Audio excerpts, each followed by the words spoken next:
Cuba stands to become even more isolated, many Cubans are leaving. By one estimate, there's already been a 10% drop in population in recent years, though actual numbers are likely higher. Those who stay on the island are essentially cut off from family in the United States. Singer Carlos Varela, known as the Poet of Havana, has spent decades putting the pain of that political divide into song. Here's senior arts correspondent Jeffrey Brown with his second report from Havana for our series Canvas and Art in Action, exploring the intersection of art and democracy. Una palabra,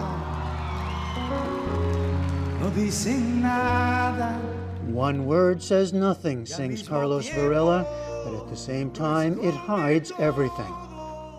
A renowned and beloved Cuban singer-songwriter, Varela is a master of imagery and language. Como las flores que esconde el lodo. Singing words, as in one of his best-known songs, Una Palabra, that have spoken loud and clear, if often through metaphor and poetry, to several generations of Cubans.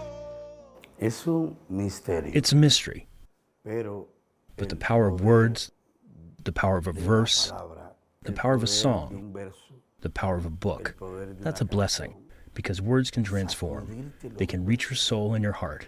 They can shake your bones. They can change your life, and that can't be lost. No se puede perder.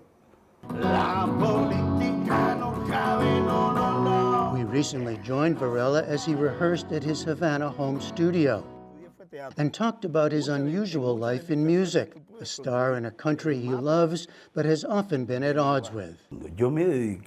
I have dedicated myself to know the problems of my people because for me, songwriting is not a job, it's therapy. If I don't write songs, I go crazy. So this is my way of saying all that I feel based on what I see, read, and hear. The story has always been like in my generation, a dissatisfied youth that's constantly questioning things. Born in 1963 and raised in Havana, his first love was theater. But in his 20s, he turned to music, to Nueva Trova, a Cuban genre of folk singer-songwriters that emerged in the 1960s and addressed social issues. Learned from and was embraced by Cuban stars such as Silvio Rodriguez and Pablo Milanés. Varela was part of a post-revolutionary generation that experienced the full brunt of the so-called special period of the 1990s, after the dissolution of the Soviet Union and end of the support it provided Cuba, leaving his country in near economic collapse. Living in a one-party communist regime still run by the heirs of Fidel Castro, he sung of both the country's beauty and promise, but also its problems. A dissent not directly political, but there for all to hear.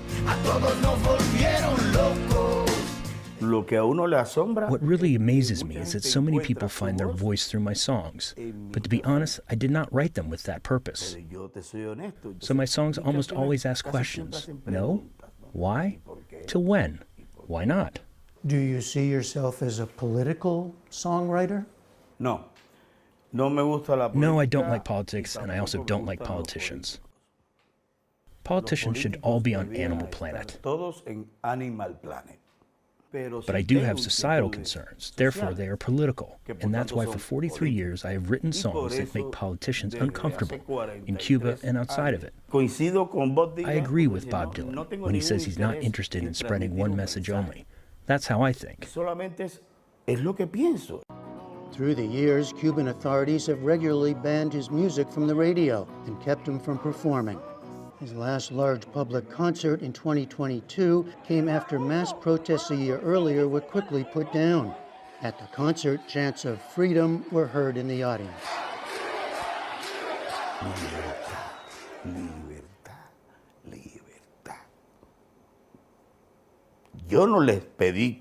I didn't ask them to shout, but I'm also not going to ask you not to shout. Be free. And that evidently didn't sit well with the politicians. The beauty of his music, the power of his songwriting have captured younger generations, including 26-year-old keyboard player Rodrigo Garcia. Sometimes people were just thinking, how is he telling those things, in the songs, and the people were like, wow. I was in a lot of concerts of Carlos, and it was amazing because thousands of people knowing the songs, but at the same time they were just waiting to say what the songs were saying. He was expressing what they were feeling. Yeah. Varela has been championed by American musical stars, including Jackson Browne, who recorded a translated version of Varela's song, Walls and Doors. There can be freedom. The two performed together in Havana in 2015.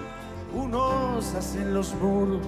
He's performed in this country sporadically, including on PBS Live from Lincoln Center, Seasons of Cuba with violinist Joshua Bell, where he sang Walls and Doors with Dave Matthews. Y otros las primaveras. But he's also been denied visas, caught in the middle of U.S.-Cuban political strife and travel restrictions.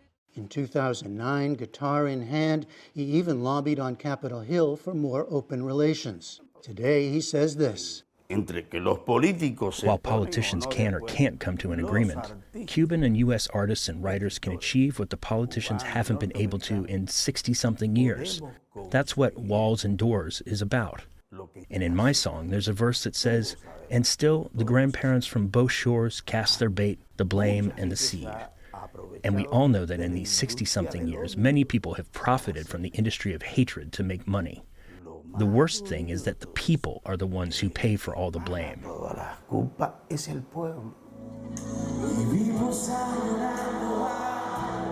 In his song Foto de Familia, or Family Photo, Varela mourns the broken Cuban family and individual families split by those who left and those who remain behind. In recent years, migration from the island has accelerated, driven by a teetering economy, soaring inflation, and the loss of tourist dollars with renewed U.S. restrictions on travel to the island. I love my country deeply, and I deeply love the generations that lived with me in my country. It pains me deeply to see how so many friends leave every day, going away searching for a possible uncertain future. This is also what my songs talk about.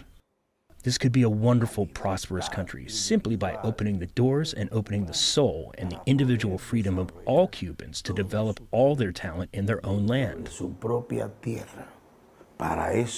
For that to happen, many dinosaurs must disappear. Is the idea or the hope of democracy here in Cuba possible? Is it just a dream? It's a dream, but not only is it possible, it's necessary. All human beings have different thoughts, and there's no perfect society. But neither is the Cuban one, with a single party, a single opinion. If you don't think like me, then you might go to prison. No. A society has to develop based on the diversity of opinion, of criteria. Of course, democracy in Cuba is possible. It can be. I have faith, and I dream that it will be, and I hope it's very soon. Carlos Varela sang for us one of his signature songs, Habáname, My Havana.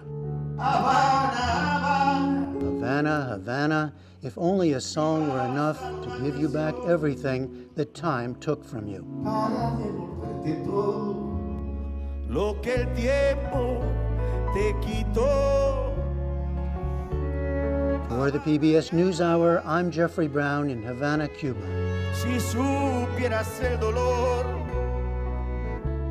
que siento cuando te canto y no entiendo.